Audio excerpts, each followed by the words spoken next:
Hi guys, I welcome you in this wonderful video. So today I'm just going to be sharing a simple method that you can use to enhance your entries. This method, it uses a very popular tool called Fibonacci. So we're going to be using the Fibonacci retracement to find accurate entries. So this method, I ensure you that if you can follow it and if you can apply it, it's going to help your trading a lot, because it solves the main problem that we have as price action traders, which is not knowing when the market is now reversing.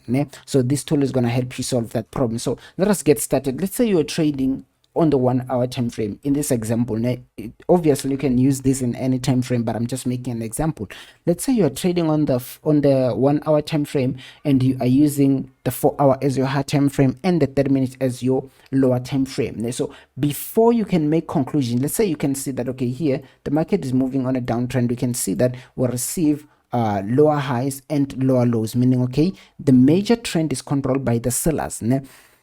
Then the main important thing it is to look at what is happening on the high time frame, because that's where you have to begin your analysis to know when the trend started and how the trend is flowing. You have to look at the high time frame, and even the tool or the Fibonacci, if I may say, you're gonna be using it mostly on your high time frame. That's what I recommend. So let us go to our 4 hour, and as we can see on our 4 hour, here is our beautiful downtrend. And once you've observed that the market is moving in your trend, one important thing that you have to pay attention into it is to note where is it at the moment. Here we can see that, okay, wow, it is here, meaning it is in some kind of a corrective wave. And one can ask, how do you know if it has entered in a corrective wave or it can still just proceed and treat this entire thing as an impulsive? You know that the market is in a corrective wave when the flow of the impulsive wave is broken, just as you know that the market is in an impulsive wave once the flow of a corrective is broken. So let me illustrate. Now, for an example, once you see the market start going up, for an example here, if you see the market start going up, you can't treat this as a corrective.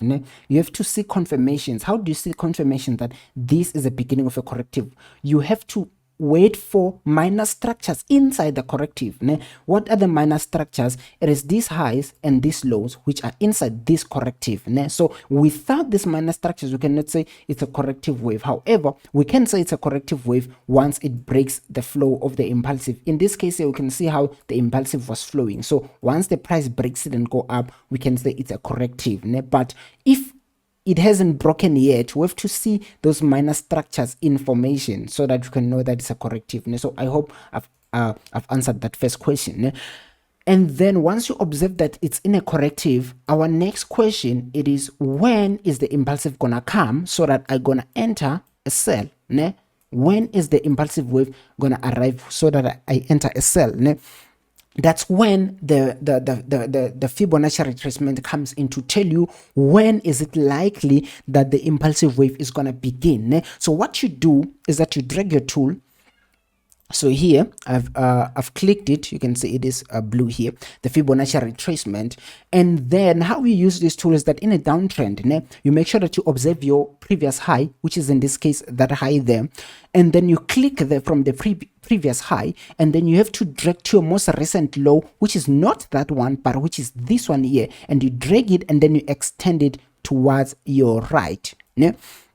And then if you wonder why is my Fibonacci looking like this, it is because I've filtered it out. I've closed some of these ratios, because by default it gives you most of these ratios, but you don't need all of them, obviously. So I closed some of them like that, and then I left only two, which is the 50% and the 0.61 or the 62%, depending on how you look at it.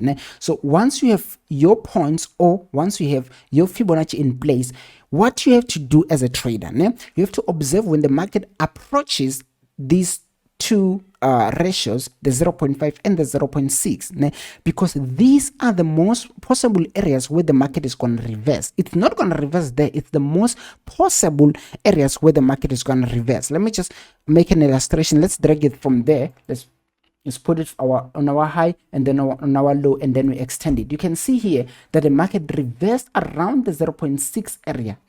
How then do you analyze for good entries? Now what you have to do as a trader is that once you see the market or the price action approaching these two lines, the 50% or the 62%, you have to then pay attention into your corrective. For an example, one can say, I have seen the market approaching here. Did that mean that it's the beginning of an impulsive? No, it didn't mean that, because I explained earlier that we can't treat this as a corrective. We're interested on the bigger picture or on the corrective wave itself, not on minor moves. Ne? So once you observe your corrective, here we can see that it bounced on that ratio, which is 0.6 or which is 62%, depending on how you want to look at it. Now you can look at it either in percentages or in ratios. Now we can see that it bounced there.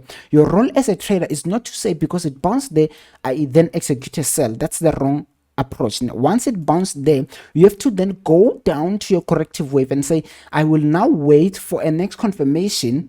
What is the next confirmation? It can be a breakout. Now you have to wait for this corrective wave to be broken, and then you have to execute your sell. However, here we can see that it formed a low. It didn't break the corrective. It formed a low, and then it again gave us the next high, which reversed almost around this 0.61 ratio level. And again, once it bounced there, you come down and observe your corrective wave. Let's draw a structure extending it like that, and then you observe your corrective wave and wait for a breakout to come, which came here. Let me not move which came here, and then once the breakout comes, that's when you're gonna be executing your trade.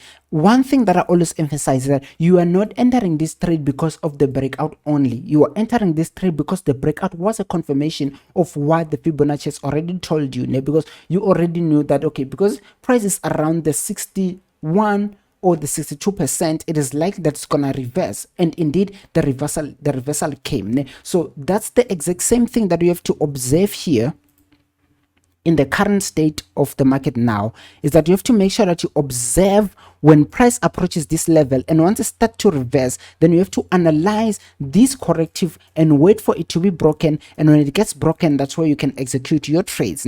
Obviously, you can combine this method with a lot of things or with a lot of price action aspects. For an example, you can observe the momentum of the candles, the momentum of these minor waves inside the corrective wave.